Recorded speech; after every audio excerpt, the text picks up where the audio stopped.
देखो, इस वीडियो में हम समझेंगे कि कैसे अंबानी भारत को बर्बाद करने की कगार पर है और कैसे अंबानी 2014 से पहले जहां 200 रुपए में 1 जीबी डाटा मिलता था, अंबानी के आते ही 10 रुपए में 1 जीबी डाटा मिलने लगा।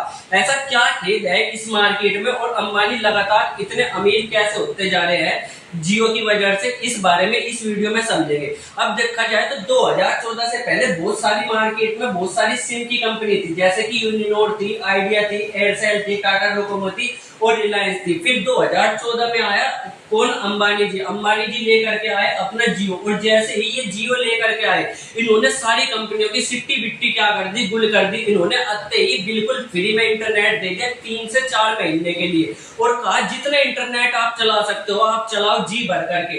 तो लोगों ने सारे के सारे सिमों को अपने तोड़ ताड़ करके उनको क्या कर लिया, जियो में पोर्ट करवाना शुरू कर दिया। अब ये क्या स्ट्रेटेजी थी जिसकी वजह से बिल्कुल जितनी भी सारी कंपनी थी आस पड़ोस की, जैसे टाटा डोकोमो, एयरसेल, रिलायंस, इनके पास कस्टमर ही नहीं रहे, और जब कस्टमर नहीं रहे तो ये धीरे धीरे सारी कंपनियां क्या हो गई, बंद हो गई। और आज के समय में देखा जाए तो बड़ी बड़ी कंपनियों में सबसे बड़ी कंपनी का नाम है जियो, उसके बाद एयरटेल और वीआई। थोड़े समय बाद ये भी क्या हो जाएगी, एयरटेल या वीआई भी बंद हो जाएगी, और फिर केवल एक ही कंपनी रह जाएगी सिम की मार्केट में, बड़ी वाली जियो। और जब जियो एक इकलौती कंपनी रह जाएगी तो जैसा मन अंबानी जी का करेगा वैसे ही ये करेगा। चाहिए रिचार्ज कितने का, 500 रुपए का रिचार्ज 5000 में दे या 50,000 में दे, अगर आपको जरूरत है तो आपको रिचार्ज इतने में ही खरीदना पड़ेगा। अभी के समय में भी बिल्कुल ऐसा ही हो रहा है कि अंबानी जब चाहते हैं रिचार्ज के दाम बढ़ा देते हैं बिना किसी से पूछे। जैसे कि आज 200 रुपए का रिचार्ज है, इनका मन करा कि नहीं 200 का नहीं 300 का होना चाहिए, तो 300 का कर देंगे। और ये जो कंपनी है दूसरी कंपनी, ये कुछ भी नहीं कर पाती, क्योंकि ये भी चाहती है कि जियो क्या करे, अपने रिचार्ज बढ़ाए। जैसे ही जियो अपने रिचार्ज बढ़ाता है तो एयरटेल और वीआई सबसे पहले अपने रिचार्ज बढ़ा देती है। तो यानी कि ये क्या है, एक मोनोपोली मार्केट बन चुकी है, जहां पर पूरे भारत पर केवल एक ही कंपनी का राज है मार्केट में, वो कौन सी है, जियो है। अब देखो जियो इतनी ताकतवर कंपनी कैसे बन गई, और इसने आते ही जहां 200 रुपए में 1 जीबी दे दी थी कंपनी, 200 रुपए में 1 जीबी डाटा दे दी थी, तो जियो ने आते ही वो डाटा एकदम से फ्री कैसे कर दिया। इतना खतरनाक रिस्क जो है मुकेश अंबानी ने लिया कैसे। सबसे पहले समझो कि जो इंटरनेट है वो चलता कैसे है।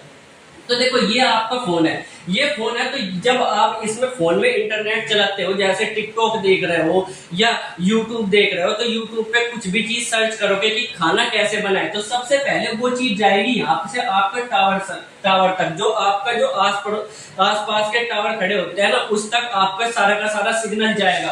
अब ये सिग्नल टावर से लेकर के जमीन के अंदर बहुत सारे तार बिछे हुए होते हैं, बहुत सारे तार, और वो तार बिछे हो करके वो कहां तक जाते हैं, समुद्र में जाते हैं। जैसे ये देखोगे आप यहाँ पर सारे के सारे, ये क्या है, पूरे वर्ल्ड वाइड यहाँ बहुत सारे क्या है, इंटरनेट के तार बिछे हुए हैं जगह जगह पर। अब ये सारा का सारा जो इंफॉर्मेशन है वो टावर से कहां पर जाएगी, ये तार तक जाएगी। अब तार जो दूसरे देशों में है, जैसे कि यहाँ से कंपनी का हेडक्वार्टर, जैसे यूट्यूब है, यूट्यूब की सारी जानकारी कहां पर है, अमेरिका में है। अमेरिका तक जाने में सारी की सारी पहले वो टावर तक जाएगी, फिर वो सारी की सारी जो इंफॉर्मेशन है वो अमेरिका में जाएगी, अमेरिका में यूट्यूब के हेडक्वार्टर तक जाएगी।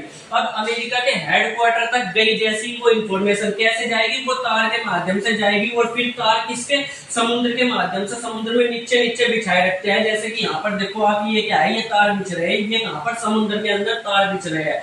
फिर यहाँ से ये चीज कहां पर जाएगी, अमेरिका में जाएगी, अमेरिका में यूट्यूब के हेडक्वार्टर से फिर वापस से इंफॉर्मेशन आएगी, और फिर इंफॉर्मेशन कहां पर आएगी, टावर में आएगी, और टावर से आपके फोन में आएगी। तो इस तरीके से पूरा का पूरा इंटरनेट काम करता है। तो इसमें आपने देखा होगा कहीं पर भी 1 रुपए की भी चीज नहीं लगी, यहाँ पर सारा का सारा जो है पूरा का पूरा प्रोसेस होता है, ये बिल्कुल फ्री में हो जाता है। तो यहाँ पर आप देखोगे तो खर्चा अत्ता कहाँ है इंटरनेट चलाने का, तो पहला खर्चा तो यही आता है। जैसे ये टावर है, ये टावर खड़े भी तो करने पड़ते हैं, ये टूट फूट हो गई इनमें, तो इनको मेंटेनेंस भी करना पड़ेगा। तो सारा का सारा खर्चा, जैसे टावर को नए टावर लगाना और इनका मेंटेनेंस करना, और फिर आपके कस्टमर केयर, जैसे कि हेलो आपने जियो का रिचार्ज खत्म हो गया है, कृपया करके आप रिचार्ज करवा लीजिए, नहीं तो आपका सिम बंद कर दिया जाएगा। इनकी सैलरी भी तो देनी पड़ती है। तो इन चीजों में क्या होता है, सबसे बड़ा खर्चा आता है।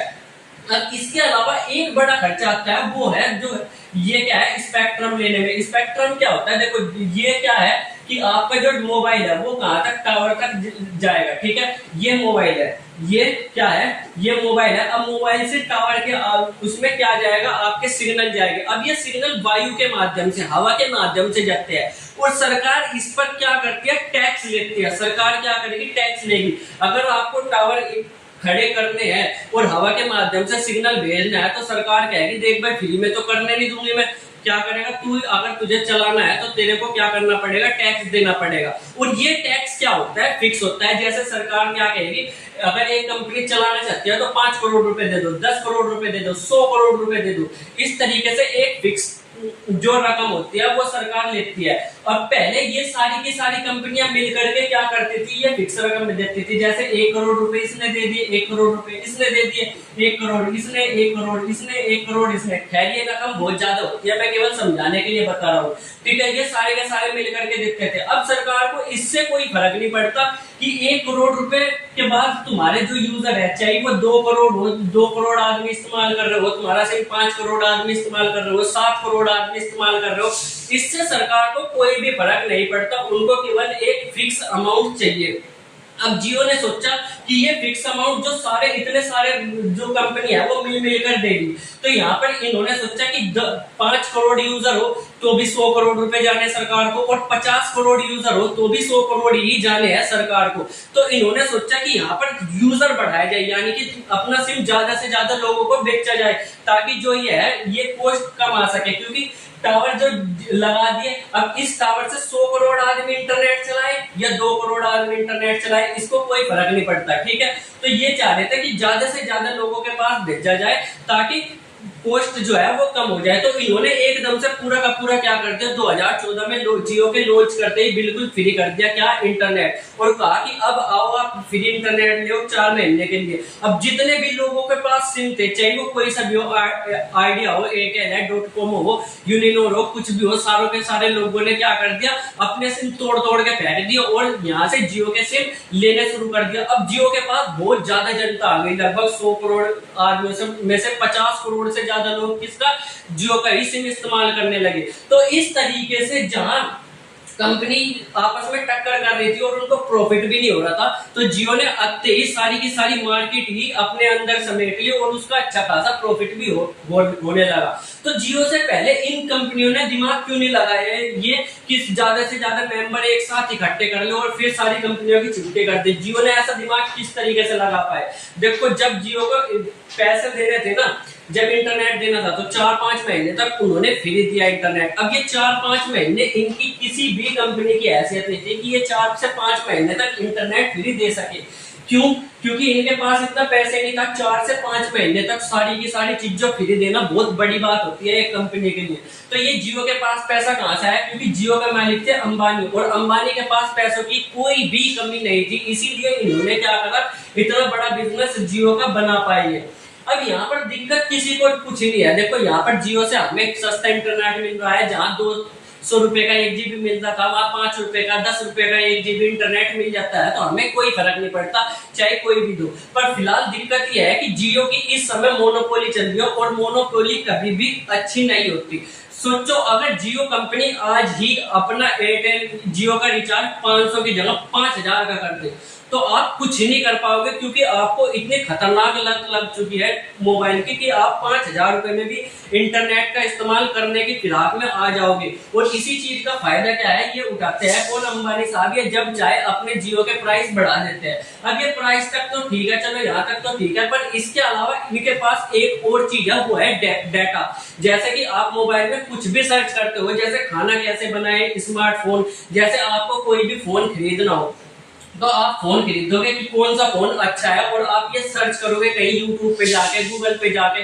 अब ये डेटा किसके पास पहुंच गया, अंबानी के पास पहुंच गया। इसको पता लग गया कि यहाँ पर इस आदमी को क्या चाहिए, फोन चाहिए, और तो ये क्या करेगा, आपके फोन में लगातार क्या करना शुरू कर देगा, मोबाइल के ऐड देना शुरू कर देगा कि ये वाला मोबाइल लो, ये अच्छा है, ये मोबाइल लो, ये खराब है, ये बेकार है, ये अच्छा है। इस तरीके के ऐड देना शुरू कर देगा और इससे क्या होगा, अच्छा खासा प्रॉफिट जो है ये कमा लेगा। पर फिलहाल इसमें कोई दिक्कत नहीं नहीं है, चलो ऐड दे रहा क्योंकि इसमें भी कस्टमर का फायदा ही होता है। पर इससे ज्यादा खतरनाक चीज यह है कि डाटा जब कंपनी के पास जाता है तो वो क्या करते हैं, आपका डाटा किसी विदेशी कंपनी को या किसी फ्रॉड कंपनी को भी बेच देते हैं। आपके पास देखोगे तो बहुत सारे फोन आते हैं कि लोन ले लो सर जी, आपका लोन अप्रूव हो गया, ये ले लो, आप कौन बनेगा करोड़पति में 5 करोड़ रुपए जीत चुके हो।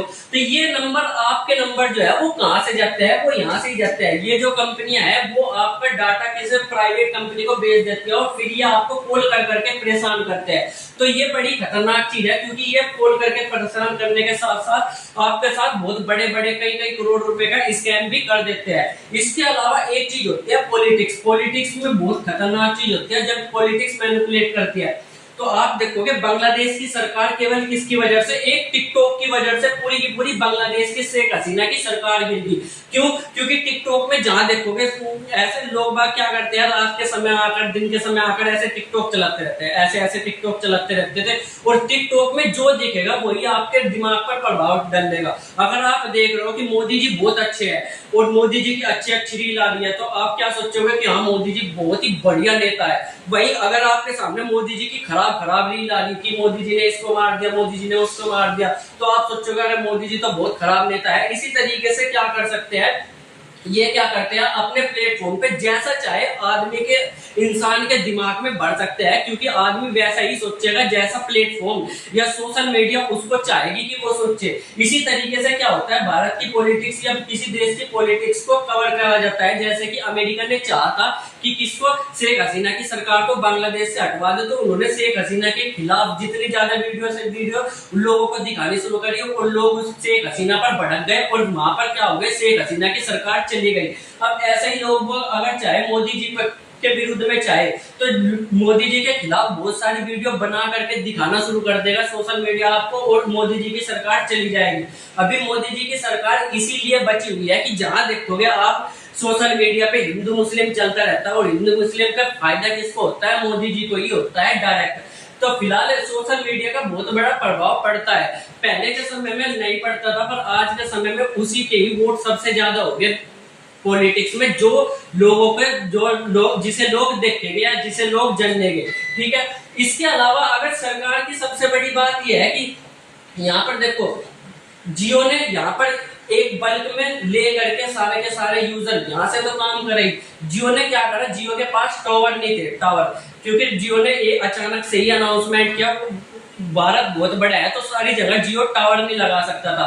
तो जियो ने क्या करा, टावर ले लिए किससे, भारत सरकार से, बीएसएनएल से उधार यानी कि रेंट पे, किराए पे टावर ले लिए ये सारे के सारे जियो ने, और रेंट उसका दिया ही नहीं।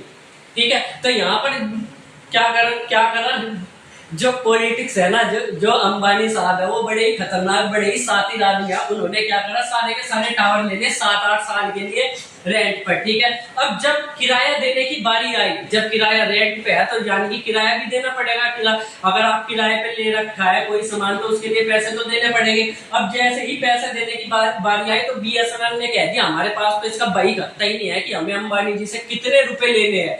तो यानी कि बीएसएनएल ने यही कह दिया कि हमें यही नहीं पता कि किससे, अंबानी जी से कितने रुपए लेने हैं। यानी कि अंबानी को 7-8 साल के लिए ये टावर बिल्कुल फ्री में मिल गए। तो आप सोच सकते हो भारत में भ्रष्टाचार कितना है।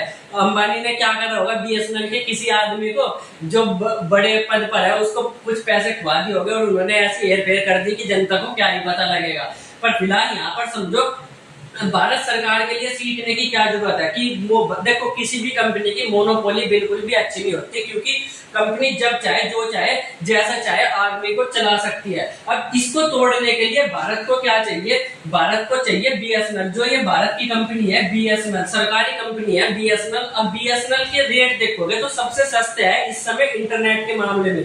199 रुपए में 2 GB डाटा 30 दिन के लिए मिलता है, वहीं 187 रुपए में 1.5 GB डाटा 28 दिन के लिए मिलता है। यही पैक जियो में क्या है 300 रुपए का मिलता है, कहाँ 187 और कहाँ 300 रुपए, तो यानी कि BSNL के सस्ते हैं। पर BSNL में देखा जाए तो BSNL के पास वर्ल्ड वाइड या भारत में हर जगह टावर है, फिर भी वो क्या है, उसका इंटरनेट बिल्कुल भी अच्छा नहीं चलता। तो भारत सरकार को करना चाहिए कि इस पर BSNL पर क्या है, ध्यान देना चाहिए, ताकि जो इंटरनेट है वो अच्छा चले और ज्यादा से ज्यादा लोग जियो की जगह BSNL पर शिफ्ट करें, जो कि भारत सरकार की कंपनी है और भारत सरकार को भी फायदा हो। इसी के साथ साथ जो ट्राई है, ट्राई क्या है, ट्राई जो है वो जितने भी सिम इस समय चलते हैं ना, उन सबको रेगुलेट करती है, ताकि ये बहुत ज्यादा दिक्कत खड़ी ना कर सके। यानी कि ये सिमों पर नियंत्रण रखती है। जैसे BSNL कोई गलत काम कर रहा है तो ट्राई क्या कहेगी, समझ जा, तुझे धरती से उठवा दूंगी। मतलब कहने का मतलब यह है, जब कोई कंपनी